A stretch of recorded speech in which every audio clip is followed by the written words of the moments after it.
BJP Telugu రాష్ట్రాల్లో పెద్ద ఎత్తున సభ్యత్వ నమోదు కార్యక్రమాన్ని చేపడుతున్న విషయం తెలిసిందే. రాజమండ్రి బీజేపీ కార్యాలయంలో ఎంపీ పురంధేశ్వరి ఆధ్వర్యంలో సభ్యత్వ నమోదు కార్యక్రమం జరిగింది. ఈ కార్యక్రమానికి అనపర్తి ఎమ్మెల్యే రామకృష్ణారెడ్డి, సోము వీర్రాజు హాజరయ్యారు. ఈ సందర్భంగా రాజమండ్రి బీజేపీ ఎంపీ పురంధేశ్వరి మాట్లాడుతూ, చైనాకు సంబంధించినటువంటి కమ్యూనిస్ట్ పార్టీ ప్రపంచంలోనే 9 కోట్ల మంది సభ్యులతోటి అతిపెద్ద పార్టీగా ఉంటే 2014లో భారతీయ జనతా పార్టీ 11 కోట్ల మందిని అంటే కొత్త సభ్యుల్ని నమోదు చేసి ప్రపంచంలోనే అతిపెద్ద పార్టీగా భారతీయ జనతా పార్టీ ఆవిర్భవించడం జరిగింది. ఆ తర్వాత 2019లో మళ్ళీ సభ్యత్వ నమోదు కార్యక్రమం చేపట్టాం. ఇందాక చెప్పినట్లుగా 6 సంవత్సరాలకు ఒకసారి సంపూర్ణమైనటువంటి రీషఫుల్ జరుగుతుంది. అయితే మధ్యలో 3 సంవత్సరాలకు ఒకసారి టాప్అప్ సభ్యత్వం ఏదైతే చేస్తామో దానికి సంబంధించి కూడా కార్యకర్తలు బాగా చురుగ్గా పాల్గొని మన ఆంధ్ర రాష్ట్రానికి వచ్చేటప్పటికి 2014వ సంవత్సరంలో 28 లక్షల పైచిలకు సభ్యుల్ని నమోదు చేయడం జరిగింది. ఆంధ్ర రాష్ట్రానికి సంబంధించి యావత్ భారతదేశంలో 11 కోట్లు. అయితే 2014వ సంవత్సరంలో మళ్ళీ ఈ సభ్యత్వాన్ని చేపట్టినటువంటి నేపథ్యంలో కార్యకర్తల యొక్క కృషి ఫలితం వలన అదనంగా 2.5 కోట్ల మంది అదనంగా చేర్చాలి అనేటువంటి లక్ష్యాన్ని నిర్దేశించుకుంటే జాతీయ స్థాయిలో కార్యకర్తల యొక్క కృషి ఫలితం వలన 7 కోట్ల మందిని అదనంగా చేర్చుకోవటం జరిగింది. అంటే యావత్ భారతదేశంలో ఇవాళ చూసినట్లయితే భారతీయ జనతా పార్టీకి ఉన్నటువంటి సభ్యుల సంఖ్య 18 కోట్ల మంది ఉన్నారు. అయితే ఆంధ్ర రాష్ట్రానికి సంబంధించి అప్పట్లో కరోనా వచ్చినా కూడా కార్యకర్తలు ప్రాణాలకి ఒడ్డి బయటకు వెళ్ళి ఆన్లైన్ కావచ్చు, నమో యాప్ కావచ్చు, మిస్డ్ కాల్ కావచ్చు, వీటన్నిటి మాధ్యమంగా చేసినటువంటి సందర్భంలో అదనంగా 8 లక్షల పైచిలకు సభ్యుల్ని అప్పట్లో నమోదు చేసుకోవడం జరిగింది. అంటే 2014, 2019 రెండు కనుక కలిపి చూసుకున్నట్లయితే దగ్గర ఇప్పుడు 38 లక్షల సభ్యులు భారతీయ జనతా పార్టీకి ఉన్నారు మెంబర్షిప్.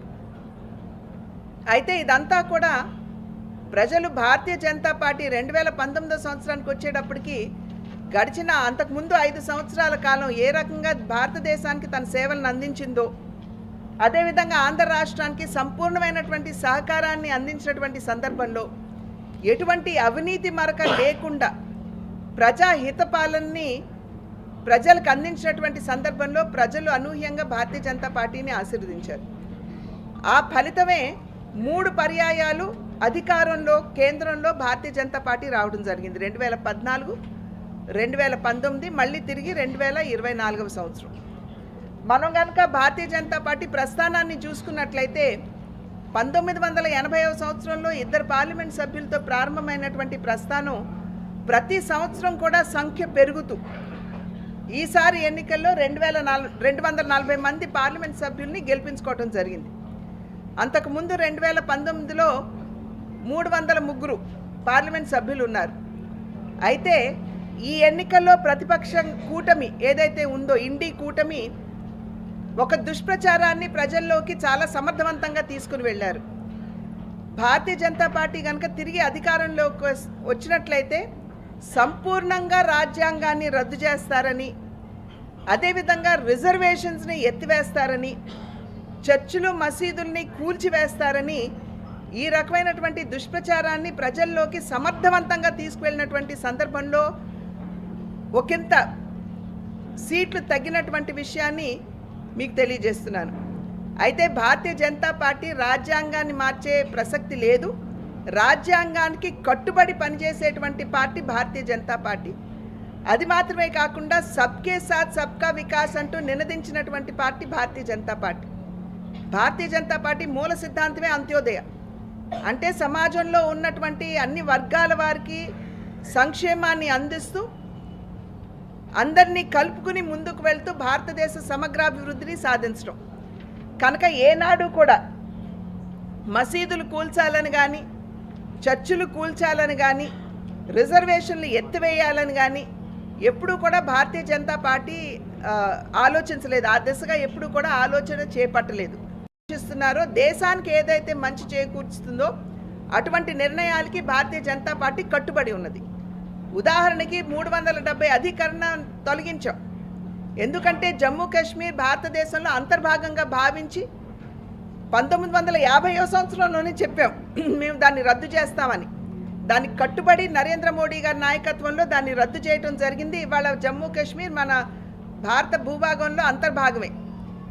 కానీ నిన్న మొన్న జమ్మూ కాశ్మీర్లో ఎన్నికల నేపథ్యంలో ఇండి అలయన్స్, కాంగ్రెస్, అక్కడ ఉన్నటువంటి నేషనల్ కాన్ఫరెన్స్, పీడీపీ వీరందరూ కూడా కలిసి ఒక ఉమ్మడి మేనిఫెస్టోని తీసుకుని వచ్చారు.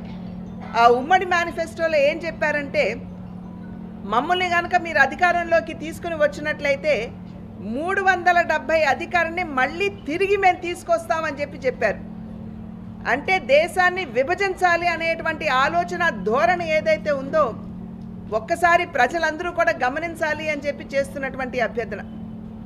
అదేవిధంగా పాకిస్తాన్కి కొంచెం మేలు చేకూరే విధంగా వారు నిర్ణయాలు చేయడం, వారి యొక్క ప్రసంగాలు ఉండటం, ఇవన్నీ కూడా ప్రజలు ఒక్కసారి ఆలోచించాలి అని చెప్పి అభ్యర్థిస్తున్నాం. అదే